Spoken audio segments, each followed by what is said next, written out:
മിനിയാന്ന് ഇതേപോലെ ഒരു നമസ്കാരം, ഒരു യുവാവ് പള്ളിയിലേക്ക് ഇങ്ങനെ കടന്നു വന്നു. അങ്ങനെ ഒരു യുവാവ് പള്ളിയിലേക്ക് കടന്നു വന്നു. ഇദ്ദേഹം നിസ്കരിക്കുമ്പോൾ പിന്നിൽ കസാരയുണ്ട്. ഇദ്ദേഹം നിസ്കരിക്കുന്നതിൻ്റെയും 2-3 സൊഫ് പിറകിലായിട്ട് ഒരു കസാരയുണ്ട്. ആ കസാരയിൽ ഇതേപോലെ ഫോണ് വെച്ചു, പേഴ്സ് വെച്ചു. അദ്ദേഹം നിസ്കരിക്കുകയാണ്. ഫോണ് ഇപ്പം ഇറങ്ങിയ ലേറ്റസ്റ്റ് മോഡൽ ഐഫോൺ ഏതോന്നുണ്ടല്ലോ, 1.5 ലക്ഷം രൂപ എങ്ങാനും വരുന്ന ഇങ്ങനത്തെ ഒരു ഫോണ്. ഞാൻ ചിന്തിച്ചത് പടച്ചറപ്പേ, ഏതെങ്കിലും ഒരു കുട്ടി എടുത്തു പോയി കഴിഞ്ഞാൽ എന്തായിരിക്കും അവസ്ഥ? അല്ല, ആരെങ്കിലും എടുക്കുമോ? നമ്മളാരെങ്കിലും അത് എടുത്തു പോവോ? എടുക്കാൻ പാടുണ്ടോ? എല്ലാവർക്കും അറിയാം അന്യൻ്റെ മുതൽ എടുക്കാൻ പാടില്ല, എല്ലാവർക്കും അറിയുന്ന വിഷയം. പക്ഷെ ചില ആളുകൾ പള്ളിയിലേക്ക് വരുമ്പോൾ പേഴ്സ് ഉണ്ടാകും, നല്ല തിളങ്ങുന്ന റാഡോ വാച്ച് ഉണ്ടാകും, പിന്നെന്തുണ്ടാകും? ഫോണുണ്ടാകും. ഇതൊക്കെ ജനൽമൽ വെച്ചിട്ട് വന്നിട്ട് ഇങ്ങനെ നിസ്കരിക്കും.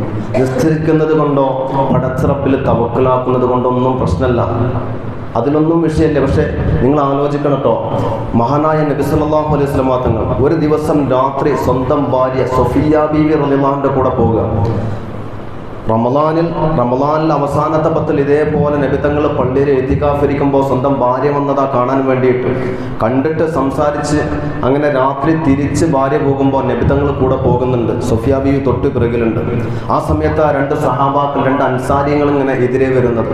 അവർ പറഞ്ഞു, അസ്സലാമു അലൈക യാ റസൂലല്ലാഹ്. നബി സല്ലല്ലാഹു അലൈഹി വസല്ലം തങ്ങൾ വഅലൈക്കും അസ്സലാം, ഇന്നമാ ഹിയ സഫിയ്യത്തു ബിൻതു ഹുയൈ, ഇത് എൻ്റെ ഭാര്യ സഫിയാണ് കേട്ടോ.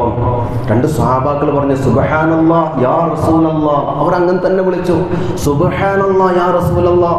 ഞങ്ങൾ അങ്ങനെ കരുതോ നബി എന്നുള്ളൊരർത്ഥം, ഏതൊരു പെണ്ണിനെ കൊണ്ടുപോകാൻ ആ ചിന്ത നമുക്ക് വരും നബിയെ? സ്വഹാബാക്കൾക്ക് അങ്ങനെ ഒരിക്കലും വരൂല. എന്നിട്ട് നബി പറഞ്ഞു കൊടുക്കുക, എൻ്റെ ഭാര്യ സഫിയാണ് കൂടെയുള്ളത്. ഇത് എന്തിനെന്ന് ചോദിച്ചാൽ ശേഷം നബി സല്ലല്ലാഹു അലൈഹി വസല്ലം പറയുന്നുണ്ട്, രക്തം ഏതിലൂടെയെല്ലാം ഓടുമോ അതിലൂടെയെല്ലാം ശൈത്താൻ ഓടും. ഈ ശൈത്താൻ ഒരു നിമിഷം മനസ്സിന്റെ ഉള്ളിൽ ശങ്ക ഉണ്ടാക്കി കഴിഞ്ഞാൽ എന്താ നഷ്ടപ്പെടുന്നത്?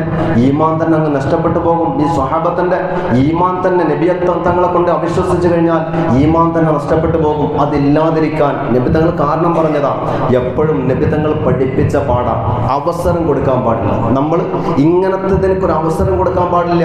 മനുഷ്യന്റെ അവസ്ഥ എങ്ങനെയെന്ന് ഒരാൾക്കും പറയാൻ പറ്റൂല. ഇപ്പൊ ഞാൻ നല്ല നിലക്കുണ്ട്, നാളെ എൻ്റെ ഒരു അവസ്ഥ എന്തായിരിക്കും? ചിലപ്പോ ജോലിയില്ല, കൂലിയില്ല, പണിയില്ല, ഒരു നിലക്കൊരു മാർഗമില്ലാതെ കട്ടപ്പുറത്ത് കയറിയിട്ട് ഞാനിങ്ങനെ തല തിരിഞ്ഞ് നടക്കുന്ന സമയമായിരിക്കും. ആ സമയമായിരിക്കും ചിലപ്പോൾ ഇതേപോലെ ഒരു പേഴ്സ് ജനലിന്റെ മേലെ, അല്ലെങ്കിൽ ഒരു ഫോൺ ജനലിന്റെ മേലെ. മനുഷ്യന്റെ അവസ്ഥകളല്ലേ? ഒന്നും വേണ്ട, നമ്മളൊരു പേഴ്സും വെച്ചിട്ട് ഇങ്ങ് നിസ്കരിക്കാം. ഒരു ചെറിയ 10 വയസ്സായ കുട്ടി വന്നിട്ട് ആ പേഴ്സിൽ നിന്ന് ഒരു 10 രൂപ എടുത്തിട്ടുള്ളൂ, ഒരു 2 ലേസ് വാങ്ങാനുള്ള കാശേ ഉള്ളൂ. പക്ഷെ എന്താണ് അതിൽ സംഭവിക്കുന്നത്? നാളെ ഇവനിക്ക് പ്രചോദനമാണത്. സംഗതി 10 അല്ലേ, നിസാര കാശാണ്. പക്ഷെ ഈ കുട്ടി നാളെ ചിലപ്പോ ഇതിന്റെ അന്തർദേശീയ വക്താവായിട്ട് മാറും. ഇതിനക്ക് പ്രചോദനം ആരാ? നമ്മളായിട്ട് വരൂലേ? മനുഷ്യന്റെ അവസരങ്ങളും അവസ്ഥകളും എങ്ങനെയാന്ന് ഒരാൾക്കും വിലയിരുത്താൻ പറ്റൂല. എനിക്കറിയാം, ഒരു ദിവസം ഞാൻ മെഡിക്കൽ കോളേജ് ഹോസ്പിറ്റലിൽ ഒരാളെ കാണാൻ പോയതാ. കണ്ടിറങ്ങുമ്പോ കാണാൻ പോയപ്പോ പ്രവേശനമല്ല, പാസ് വേണം, അങ്ങോട്ട് കിടക്കാൻ പാസ് വേണം. അങ്ങനെ പാസ് ഒപ്പിക്കാൻ വേണ്ടിയിട്ട് ഞാൻ ഇങ്ങനെ അവിടെ ഗേറ്റിന്റെ അരികിൽ കിടന്നിട്ട് നട്ടം തിരിയാം. അപ്പോൾ ഉണ്ട് എനിക്ക് പരിചയമുള്ള ഒരാൾ ഹോസ്പിറ്റലിൻ്റെ ഉള്ളിൽ നിന്ന് പുറത്ത് വരുന്നത്. അപ്പോൾ ഞാൻ വേഗം ചെന്ന് കൈപിടിച്ച്, എങ്ങോട്ടാ? ഞാൻ നിസ്കരിക്കാൻ പോവാണ്, പള്ളിയിലേക്ക് നിസ്കരിക്കാൻ പോവാണ്. ആയിക്കോട്ടെ. അപ്പോൾ ഞാൻ ചോദിച്ചു, പാസ് തരുമോ? ഞാൻ അങ്ങോട്ട് തന്നെ ഇപ്പോൾ വരും, ഒന്ന് കണ്ടിട്ട് തിരിച്ചിറങ്ങി ഇപ്പം തന്നെ വരാം, എനിക്ക് തിരിച്ച് പള്ളിയിലേക്ക് തന്നെ പോകണം. ഈ വ്യക്തി നല്ല 5 വക്ത് നിസ്കരിക്കുന്ന വ്യക്തിയാണ്. അപ്പോൾ ഇയാളോട് ഞാൻ ചോദിച്ചു, എന്താ വിഷയം എന്ന്. അപ്പം പറഞ്ഞു, മകൾക്ക് വയറ്റിൻ്റെ ഉള്ളിൽ മുഴയുണ്ട്. അപ്പോൾ ഇത് ആരും അറിയാതെ, നാട്ടിലും വീട്ടിലൊന്നും അറിയാതെ ഇയാൾ വന്നതാ. വീട്ടുകാരും കൊണ്ട് വന്നിട്ട് ഓപ്പറേഷൻ ചെയ്തിട്ട് ആ ഒരു പ്രശ്നത്തിലാണ് ഉള്ളത് ഇദ്ദേഹം. അങ്ങനെ ഞാൻ ആ പാസും വാങ്ങി നിസ്കാരക്കും, പിന്നെ ഇയാളെ നിസ്കരിക്കാൻ പോയി, എല്ലാം കഴിഞ്ഞ് തിരിച്ചു വന്ന് പാസും തിരിച്ചു കൊടുത്തു, ഒക്കെ കഴിഞ്ഞ അവിടെ ഞാൻ എൻ്റെ പള്ളിയിലോട്ട് ജോലിക്ക് പോയി. 2-3 ആഴ്ചകൾ കഴിഞ്ഞിട്ട് പിന്നെ ഇയാളെ കണ്ടുമുട്ടുമ്പോൾ ഞാൻ ചോദിച്ചു, എന്താ ഈ ഓപ്പറേഷൻ, എന്തൊക്കെയായി കാര്യങ്ങളൊക്കെ? അപ്പോൾ ഇയാളുടെ മുഖത്ത് വല്ലാത്ത സങ്കടം കെട്ടി നിൽക്കുന്നുണ്ട്, വല്ലാത്ത സങ്കടം. അപ്പോൾ അങ്ങനെ ചോദിച്ചത്, എന്താ ഈ പ്രശ്നം?